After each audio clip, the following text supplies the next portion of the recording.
Maswera say Zimbabwe, welcome to our channel Zim Confessions and Deep Secrets. Kana karikutanga kokuya paneno channel, please don't forget to subscribe. Kana subscriber, don't forget to comment and share this video. Maswera Zimbabwe takugira nyaya kaitika over the weekend KuManicaland apo YaChamisa ignite the political arena in Zimbabwe. Mark a significant turning point for the opposition. There was an event here kaitika apo supporters YaChamisa ignite the fire for change in Zimbabwe. The atmosphere is very electric apo vanhu vaibuda vachi embrace Chamisa's call for a transformative leadership.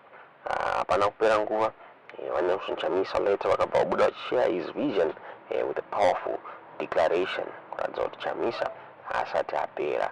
There's a new slogan yakatangwa supporters YaChamisa vachiti totangira ipapo muZimbabwe. Pane videos atakuvigirai this event vakazhinji ndofunga vaiti YaChamisa is their leader and they believe in his vision for a better Zimbabwe. Toda kuratidza videos zvaiitika KuManicaland mumamadzi zvamuri kufunga pamusoro penyaya iyi comment section.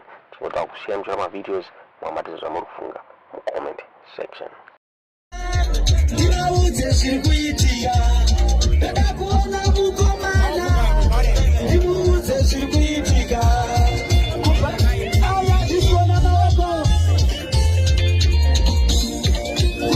Pamsoroi utukamiri hwedu hwese wemhuri inoteera YaChamisa. Pamsoroi Honorable Mazingaidzo. Pamsoroi madzimambo mamwe atikuta kubva kunzvimbo dzakasiyana siyana. Pamsoroi munhu wese auya kuzotamba mutambo uyu. Mutambo chinhu chakanaka chinotibatanidza semhuri imwe chete. Chinoratidza rudo, chinoita kuti tienderere mberi neupenyu. Chinotibatsira zvakare even panyaya dzeutano. Saka masports chinhu chakanaka chaizvo. Chichange chikurudzirwa even muhurumende YaChamisa ichauya. Vanhu vanenge vachitamba vakafara, vachifara vakagwinya, vakasimba nekuti chikafu chaicho chinenge chisisanetsi kana mukomana achinge apinda. Ayaya. Nditenderei pane dzino nguva ndingoti all protocols observed.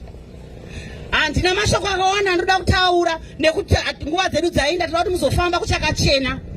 Chekutanga vamwe vanoti president vacho vanyararisa. YaChamisa vangoti zii. YaChamisa havana kuti zii. YaChamisa ndi president wema-citizens. Ma-citizens acho ndimi muri panapa. Omberai maoko. Chavakasiya ibato ravakaona kuti ranga rapindwa napongwe. Ranga rava contaminated. Ranga risingachafambi zvakanaka. Nekuti tose tinoziva kuti kwakauya vanonzi Chabangu. Chabangu akasvika akadzinga ma-MPs. Tinoziva kuti YaChamisa ndivo vakasponsor ma-candidates. Vakaburitsa 103 MPs vanga vari muparliament. Chamisa ngaomberere maoko. Vakaburitsa zvakare 33 out of 34 mameya. Ndiri pano mumwe wacho. Satanga marikoza, asati kwatanga marikoza akazoenda Chabangu. YaChamisa pakarikolewa vanhu. Vakanyora tsamba yekuti Chabangu hatimuzivi uyu. Imhakaswa. Is an impositor. Angouyawo hatimuzivi. Asi dare reparamende na president wesenate. Tiri kuti speaker of parliament na president wesenate vese vakabvuma kuverenga tsamba yanga yanyorwa naChabangu vachisiya YaChamisa. Tinoziva tese kuti hapana asingazive kuti YaChamisa ndivanga vari president wetriple C. Udza ari parutivi pako kuti hauzvizivi here kuti YaChamisa ndo vaitungamirira triple C. Hauzvizivi here kuti president ndo vaitungamirira triple C. Munhu wese anozviziva. Asi nekuda kuti Chabangu uyu ari sponsored neZANU vakabvuma kuteerera Chabangu. Asina nyaya dzavo dzese dzavaiwina. They were winning them on technicalities. Kana tichiti technicalities kutsvaga zvimwe zvikonzero zvingangoita kuti vamupe nyaya. Asi kuna nyaya hombe chaiyo isati yatombotongwa inofanira kuratidza kuti muridzi wetriple C ndiani. Iripo inonzi Summons case.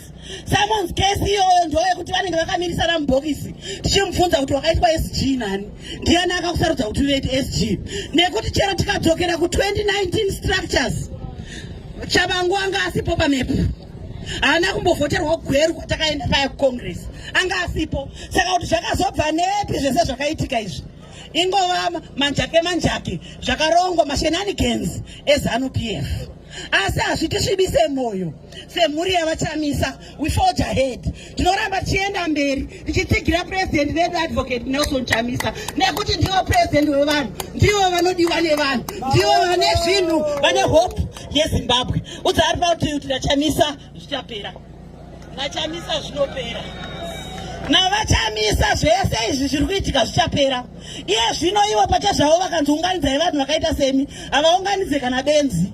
Vanhu vavo chero tumamitingi twavo twavaita hatumbopfuura vanhu 30, asi pano makazara kutaridza kuti Chamisa hapere zvekumhanya. Udza ari parutivi pavo kuti Chamisa hapere zvekubhanya. Chamisa chibaba, chokwadi chibaba, kana ZANU yacho inozviziva, ndosaka vari kubvuma kushandidzana naChabangu. Saka president vaChamisa shoko ravo nderekuti ndinemi, ndimi macitizens acho, tichisvika tasvika kuKenani ngatirambe takashinga, mvura bvongodzeki ndiyo gadzani, makwidza anoshura materu.